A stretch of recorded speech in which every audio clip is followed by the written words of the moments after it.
उत्तर प्रदेश जाएंगे, दरी नहीं बिछाएंगे। असदुद्दीन ओवैसी साहब ने ऐलान कर दिया है कि हम उत्तर प्रदेश जाएंगे और उत्तर प्रदेश में अब दरी नहीं बिछाएंगे, क्योंकि 2027 के कुछ दिन रह गए हैं शेष। क्या बन पाएंगे मुख्यमंत्री अखिलेश? तो अखिलेश यादव साहब 2027 बहुत करीब है और बैरिस्टर असदुद्दीन ओवैसी साहब ने ऐलान कर दिया है कि उत्तर प्रदेश भी जाएंगे और दरी नहीं बिछाएंगे। तो इसका मतलब उत्तर प्रदेश में भी सियासत में हिस्सेदारी चाहिए, सियासत में हक और इंसाफ चाहिए और 2027 बहुत करीब है। और बिहार का परिणाम तो आपने देख ही लिया है। सीख समझ सब कुछ आप तक पहुंच गई होगी, तर्क वितर्क सब कुछ आप तक पहुंच गया होगा। तो उम्मीद है कि आने वाले वक्त में मिल करके भाजपा को हराएंगे, और अगर नहीं हराएंगे तो हम एक पॉलिटिकल पार्टी हैं, दरी नहीं बिछाएंगे। अखिलेश यादव एक नाकाम चीफ मिनिस्टर, बाप के नाम पे जीता सो आदमी है। मुजफ्फरनगर का कांड कभी आपने सुना आदमी को बोलते हुए? 2014 का लोकसभा इलेक्शन हारे, 17 का विधानसभा हारे, 19 का लोकसभा इलेक्शन हारे, 22 का विधानसभा हारे, 2024 में थोड़े बहुत सीट जीत गया। और आपको डर ये है कि अगर मैं यहाँ पर आकर ओवैसी के खिलाफ नहीं बोलूंगा तो यूपी का रुख करेगा। सबसे ज्यादा कैंसर यहाँ पर औरतों को होता है, खवातीन महिलाओं को। यहाँ के पानी में यूरेनियम आर्सेनिक है। इनका किरदार के बारे में क्या बोलेंगे आप बताइए? इतनी बात आप बोलते हैं, अरे कभी कोई बिल्कुल, बीजेपी हाँ, वाला आपके खिलाफ नहीं बोलता है? बोलते हैं। मेरे गाड़ी पे 4 राउंड गोलियां चले 6.5 फीट से, और जब उन बदमाशों की बेल हुई तो बीजेपी के लोग जाके घर पे उनको माला पिनाए। मुझे सुप्रीम कोर्ट जाके उनकी बेल कैंसिल कराना पड़ा। मेरे चुनाव के हराने के लिए अमित शाह आए, प्रधानमंत्री आए, और जहां पर आए वहीं के हमारे हिंदू भाइयों ने बढ़ के मुझे वोट दिया। ऐसा है ना कि हम अपने गम को, हम में आदत नहीं है सबके सामने बोलने की, इतना हम में मादा है कि जब्त करते और मुकाबला करते। लड़ाई देखिए क्या है। 92% हम आपको बता रहे, गवर्नमेंट 92% मुस्लिम बच्चे सीमांचल में, बिहार में इंटर पास नहीं करते, 12th, और ये बोलती हर घर नौकरी दूंगा। मिनिमम रिक्वायरमेंट क्या है? इंटर पास, 12th पास। हाँ, हमने वादा किया आपको इंटर पास कराएंगे, इंशाल्लाह आपको साइंटिस्ट बनाएंगे, डॉक्टर बनाएंगे, इंजीनियर बनाएंगे, ताकि ब्रिज जो गिर जाता है यहाँ का बच्चा इंजीनियर देखेगा, बच्चियां डॉक्टर बनेगी। तो सबसे ज्यादा कैंसर यहाँ पर औरतों को होता है, खवातीन महिलाओं को। यहाँ के पानी में यूरेनियम आर्सेनिक है। इनका किरदार के बारे में क्या बोलेंगे आप बताइए? पर जो जीत नहीं पाया चुनाव, वो आपको कह रहा है, जाहिर है आपके अरे छोड़िए, हमको परवाह नहीं है। देखिए, लेकिन सुनिए, अखिलेश यादव एक नाकाम चीफ मिनिस्टर, बाप के नाम पे जीता सो आदमी है। मुलायम सिंह यादव ने उनको बनाया और खुद से नहीं बने। 2014 का लोकसभा इलेक्शन हारे, 17 का विधानसभा हारे, 19 का लोकसभा इलेक्शन हारे, 22 का विधानसभा हारे, 2024 में थोड़े बहुत सीट जीत गया। और आपको डर ये है कि अगर मैं यहां पर आकर ओवैसी के खिलाफ नहीं बोलूंगा तो यूपी का रुख करेगा। और यहां पर आने का एक ही मकसद है, सेकुलरिज्म नहीं है। ये यादव की मोहब्बत में आए हैं और कुछ भी नहीं है। वहां पर भी हम भाई, अब तो पीडीए बोलते, पीडीए में अल्पसंख्यक समाज का नाम ही नहीं आता, मुसलमान का। मुजफ्फरनगर का कांड कभी आपने सुना आदमी को बोलते हुए? कितने मुसलमान जीत के आए थे मालूम सर आपको? सो यूपी असेंबली में हाईएस्ट नंबर थे, और किसी में मुंह नहीं खुलता था कि जाकर उस जगह का मायना करते। और एक साहब हैं जो बैठे हुए रामपुर में, कि अखिलेश यादव की सरकार में कितने बड़े प्रोजेक्ट्स हुए। रिवर फ्रंट का प्रोजेक्ट हुआ, वो एक्सप्रेसवे का प्रोजेक्ट हुआ, फुला हुआ, कुछ इंक्वायरी नहीं होती। आप पे क्यों हुई? आप क्यों जेल गए? जवाब दीजिए इसका। कोई नहीं बोलते। इंक्वायरी तो आप पर भी नहीं होती है।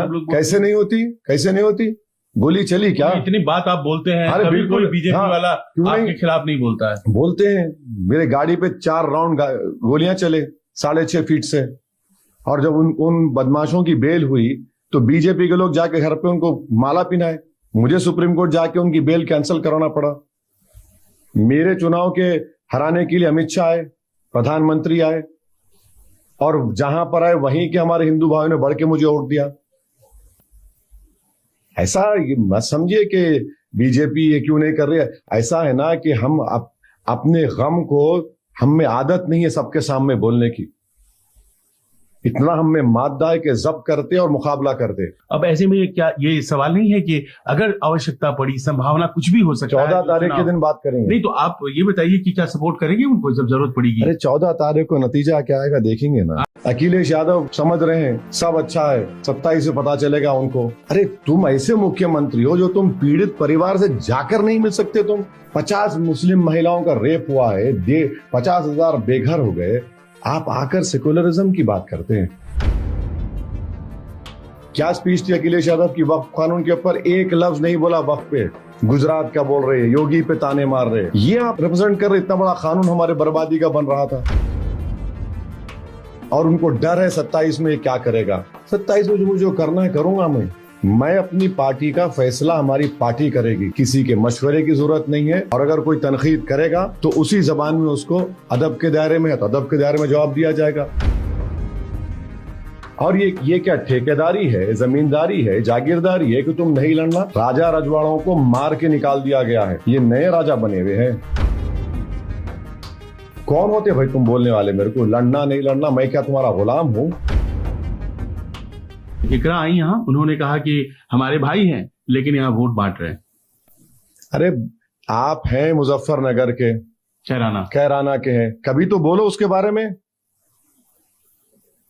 आपका वालिद मरहूम बहादुर आदमी था, हम साथ थे 2004 में एमपी।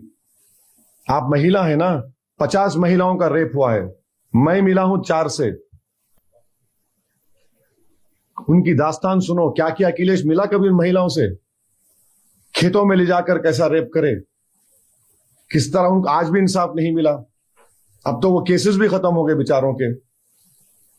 कौन क्या बोल रहे हैं? पार्टीशन के बाद 50,000 मुसलमान डिस्प्लेस हुआ मुजफ्फरनगर में, आज वो बात कर रहे हैं। वक्फ बोर्ड का कानून आया, पार्लियामेंट में थे बाहर, याद कराऊं आपको क्या स्पीच थी अखिलेश यादव की वक्फ कानून के ऊपर? एक लफ्ज नहीं बोला वक्फ पे। गुजरात का बोल रहे हैं, योगी पे ताने मार रहे हैं। ये आप रिप्रेजेंट कर रहे, इतना बड़ा कानून हमारे बर्बादी का बन रहा था। ये सच्चाई है और इनको डर है। आए यहां पर यादव को मदद करने, अपने भाई को। हम यहां पर आए सीमांचल की जनता के लिए और आते रहेंगे, इसमें सिर्फ हिंदू मुसलमान सब है। और उनको डर है 27 में क्या करेगा। 27 में जो मुझे करना है करूंगा मैं अपनी पार्टी का फैसला हमारी पार्टी करेगी, किसी के मशवरे की जरूरत नहीं है। और अगर कोई तनकीद करेगा तो उसी जबान में उसको अदब के दायरे में है तो अदब के दायरे में जवाब दिया जाएगा। हम जवाब दे रहे हैं। बताइए ना, मुजफ्फरनगर का क्यों नहीं बात करते आप लोग? हमको याद है, हम उन कैंपों में 6-6 दिन गुजारा हूं मैं, सर्दियों में। वो शाहनवाज बच्चा, उसको अल्लाह अच्छा रखे। पर वो बात जो आप कह रहे हैं वो गलत थोड़ी ना है, वो एकदम सही है। लेकिन यहाँ पर क्या वोट काट रहे हैं? एक सुनिए, सरकार नहीं बन पाई थी जैसे लोग कहते हैं। डिबेट करा लो। 19 सीट पे लड़े, कुशवाहा साहब अलायंस में थे, 5 हम जीते, 9 ये लोग जीते गठबंधन वाले, 6 बीजेपी जीती। और 9 जो जीते, हमारे पास इतने वोट नहीं थे कि बीजेपी जीत जाती। जो 6 बीजेपी जीती, हम में इतने वोट नहीं लिए कि इनको जिताते थे। और ये क्या ठेकेदारी है, जमींदारी है, जागीरदारी है कि तुम नहीं लड़ना? राजा रजवाड़ों को मार के निकाल दिया गया है, ये नए राजा बने हुए हैं कि तुम क्यों लड़ रहे? कौन होते भाई तुम बोलने वाले मेरे को? लड़ना नहीं लड़ना, मैं क्या तुम्हारा गुलाम हूं? मुझे पसंद ही नहीं इन चीजें। मेरे खिलाफ फिर सारी दुनिया लड़ती है, इम्तियाज जलील के खिलाफ लड़ती है, तो हम पुकारते हैं क्यों लड़े क्यों लड़े। बोलने वाले गुरूर तकब्बुर में डूबे हुए हैं, याद रखिए। हमारी वजह से 1 सीट लड़े यहां पर, कितने जीती बीजेपी यहां से बोलो? 540 का इलेक्शन होता है, कितने लड़े हम बोलो? बेशर्मी की और बेहयाई की हद कर रहे हैं लोग। ये लोग अपने गिरेबान में झांक कर देखकर इंट्रोस्पेक्शन करेंगे तो इनको अपनी गलती नजर आएगी। अखिलेश यादव समझ रहे हैं सब अच्छा है, 27 से पता चलेगा उनको। अरे तुम ऐसे मुख्यमंत्री हो जो तुम पीड़ित परिवार से जाकर नहीं मिल सकते। मैं मिला हूं, मैं जानता हूं 4 महिलाओं से। 50 मुस्लिम महिलाओं का रेप हुआ है, 50,000 बेघर हो गए। आप आकर सेकुलरिज्म की बात करते हैं।